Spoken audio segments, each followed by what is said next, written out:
Hello guys, magandang hapon sa inyong lahat. Ito ulit si Mike Padua at narito tayo sa pinaka-latest po sa bagyong si Karding. Ito po ang update na yung Sabado, ika-24 ng buwan ng Setyembre 2022. At ito po ang ating Tagalog version brought to you by Typhoon 2000 in partnership with Aboitiz Power and Naga College Foundation. Ngayon, pag-usapan natin si Karding. Kasalukuyan po ito ay lalong lumalakas. Gaya na sinabi ko sa nakalipas na ilang araw, dadaan po siya sa medyo mainit ng karagatan po sa east of the Philippine Islands.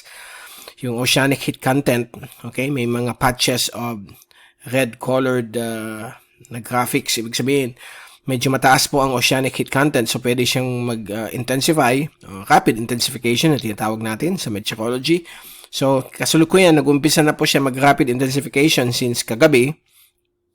Nung last analysis natin, nasa 85 kph. Sa mga oras na ito ay 10 kilometers shy of becoming a typhoon, category 1. So, nasa 100 to 110 kph na po siya. So, baka na yung gabi, isa na po siyang category 1 typhoon. Kanina, lumabas na po briefly yung kanyang eye sa images, lalo na sa microwave imagery. Okay? And then, kung titingnan natin yung fast animation, so yan po siya. Still, nasa boundary po ng average to smaller sized system. At medyo lumalakas po yung raging dito sa may taas. O dito sa may north and northeast niya. At may factor din kasi itong southwesterly winds dito. Dahil sa isang namumuo rin na low pressure area malapit sa Guam. So, parang nadidig in nung steering ridge yung pag-push dito sa weather system nito more to the southwest. But in the next 24 hours, baga mag-change na po ito towards the west or west-northwest. Patungo po dito sa may area po ng Central Luzon. Medyo bumaba po yung track niya since kagabi sa last nating video na dito sa may Kasiguran area. Sana yun po ay mukhang nasa boundary po ng Northern Quezon at Southern Aurora ang kanyang landfall. And that will be tomorrow late afternoon. Kung hindi magbabago ang kanyang track o yung bilis ng kanyang pagtakbo, yan po ang inaasahang landfall. So, anytime between 2 p.m. to 8 p.m., yan po ang landfall times niya, window time. Okay? So, maliit pa rin siya, although yung outer bands ay posibleng maka-affect po sa northern portions ng Kabikulan. So, may mga padaan-daan pong mga light rains. Wala pa po tayo nakitang mabibigat na ulan kasi concentrated lang po sa malapit sa kanyang center, which is roughly 200 to 250 kilometers ang kanyang radius from the center. So, hindi masyadong kalakihan compared sa mga nakalipas na mga bagyo na sobrang laki. Okay?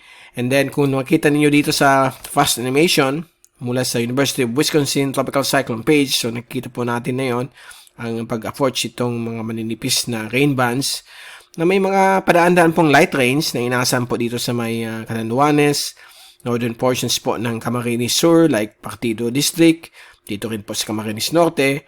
May mga chances din may mga ulan na dadapo po sa ibang parte po ng Kabikulan tulad ng Naga, Iriga, Legazpi. So, Sorsogon kasama rin po.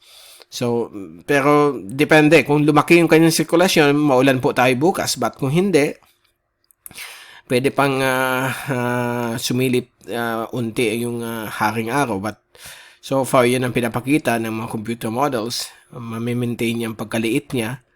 And then, ang areas po ng Central Luzon, kasama po Metro Manila, at southern portions po ng Northern Luzon ay makaka-experience din mga pabugso-bugsong ulan at malakas na ihip ng hangin na magiging mas malakas na doon lang sa within the 150 kilometer radius ng kanyang center. Yan po yung damaging winds compared sa outer bands niya na nasa 30 to 60 kph ng hangin.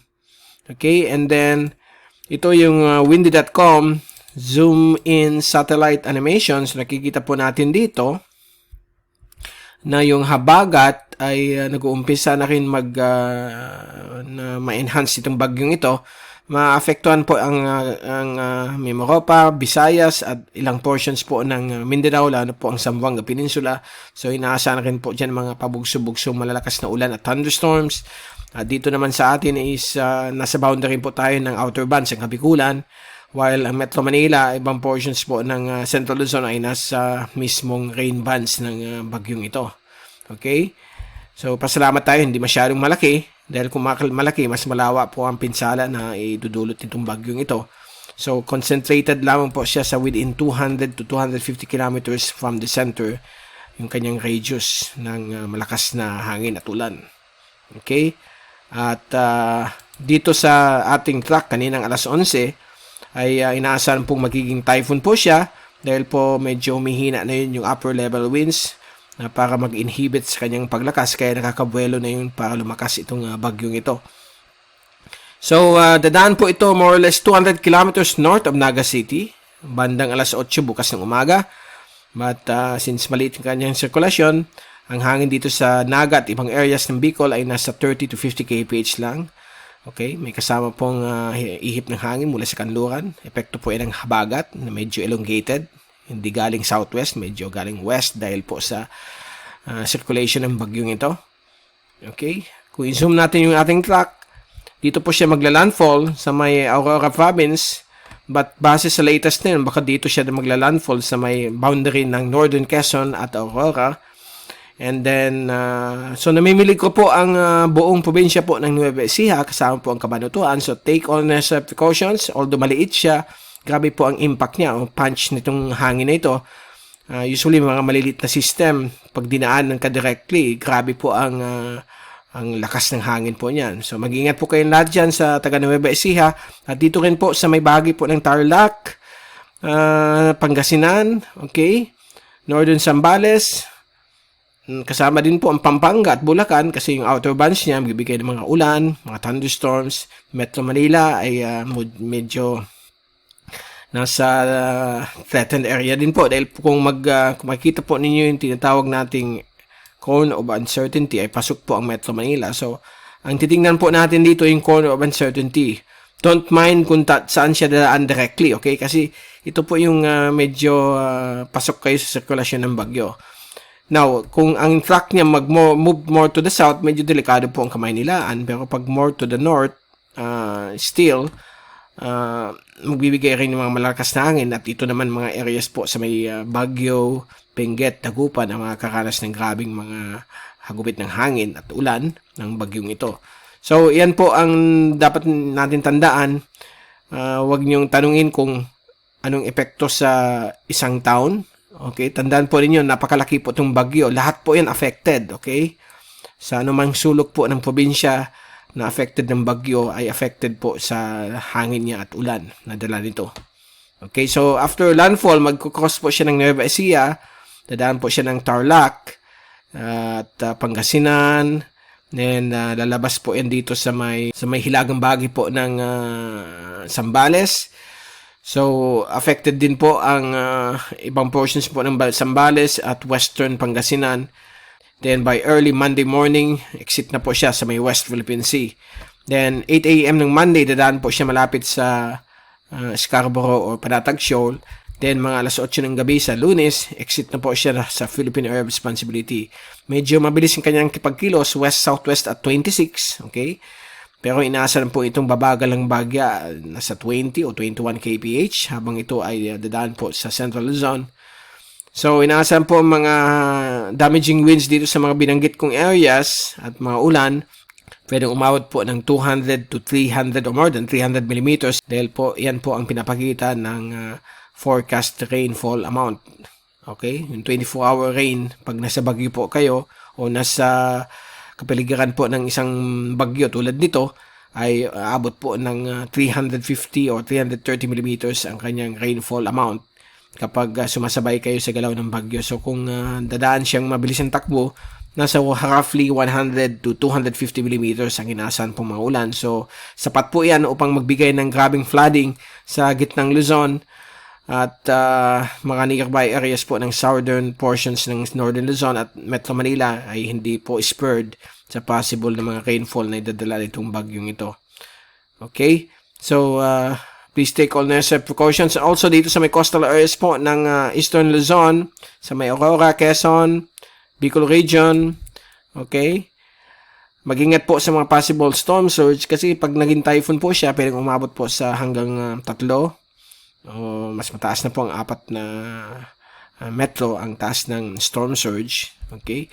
Kapag lumakas pa itong bagyo. At mamaya papakita namin sa inyo ang wind forecast. So may probability din na pwede umabot ng 185 kph before landfall because of this small-sized system. Pag maliit kasi masyado ang bagyo, mabilis yung kanyang pag-spin because of Coriolis force. Okay? And then sa ating mga tracks mula sa Asian agencies, lahat nagsasabi dito po siya dadaan. Refresh natin kung may bago. Okay, yan po yung bago na yun. So, yan. Halos nag-adjust na rin lahat. Most of the agencies nandito rin po sa may malapit po sa boundary ng Northern Quezon at Aurora ang tracking niya. At most likely, nandito rin tayo sa track na gagawin natin mamaya. Okay? Ang Pag-asa dito rin sa may area po ng Baler area. Ang iba dito sa malapit na sa may boundary po ng Northern Quezon. So, yung mga binanggit nating areas ay mag-ingat po sa mga possible malakas na hangin at grabing ulan na idadala nitong bagyo. Although mabilis yung kanyang takbo, baka saglit lang yung ulan, yung hangin ang medyo problemado natin. Okay? Dahil po medyo lumalakas pa rin po siya habang papalapit po sa Central Luzon. At ito yung ating mga forecast models. Ayan na po yung European model, lumabas na. At same pa rin yung tracking. So, most likely, dyan pa rin yung tracking natin. Mamaya lamang base po sa mga multi-models na i-calculate natin bago natin gawin yung ating update.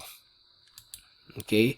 At ito po yung oceanic heat content. Ito po yung mga patches of warm pool. Okay? Ng mainit na karagatan. So, nakita po ninyo na dumadaan pa rin yung bagyo sa mainit na parte po ng oceanic heat content. So, lalo pa po itong lalakas. Kaya nga, baka maging typhoon po siya. Kaya dito sa multi-model diagnostic comparison ng intensity, yung lakas ng hangin, meron isa dito, yung HWRF ay pwedeng umabot po ng almost 185 kph or boundary po sa bilang isang category 3. Okay, nandito po yung best wind observed wind ng bagyo. So, pwede pa siyang umakyat doon, but likely baka 150 o 160 ang itaas niya. Okay, at saka ito yung forecast naman mula sa CHIPS Ensemble. Ito po yung sa mga wind forecast, wind the next 36 hours. Ito po yung area ng paglandfall niya. So, bago maglandfall, ay pwede pa rin siya umabot, medyo mataas masyado ito, okay? 230 kph to 240, and then umabot ng 260. But right now, nandito yung actual observation. So, likely, pwede siyang umabot ng nasa 185 na, pinaka-max niya na pwede niyang abutan na hangin o kaya 175. Okay? Pray natin na sana hindi umabot dito sa ganyan na lakas ng hangin. Since mabilis naman yung takbo niya, papalapit na po sa landmass, baka magkaroon ng interaction, hindi masyadong tumuloy yung kanyang paglakas. So, anything is possible. Maganda po tayo sa possible na pwedeng i-create na damage itong weather system na ito.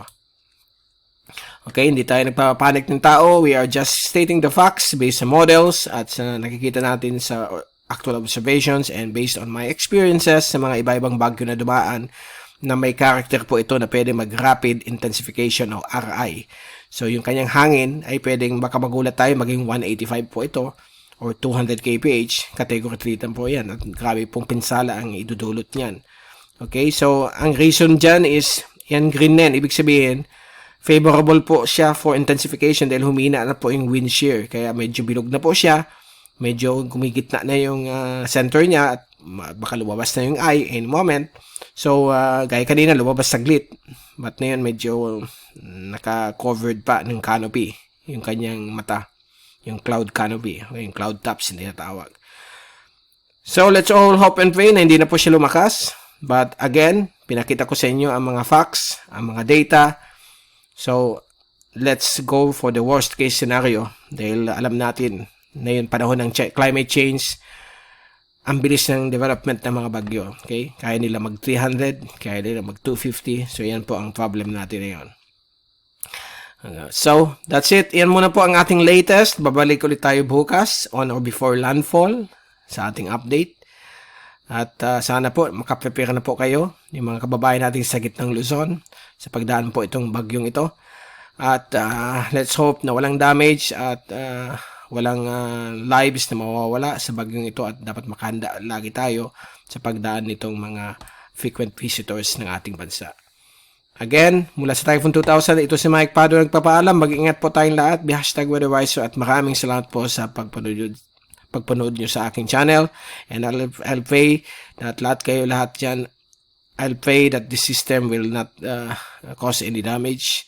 And I pray rin natin na sana mabilis na umalis ito kagad. Okay? At hopefully may milagro mangyari. Thank you so much and God bless.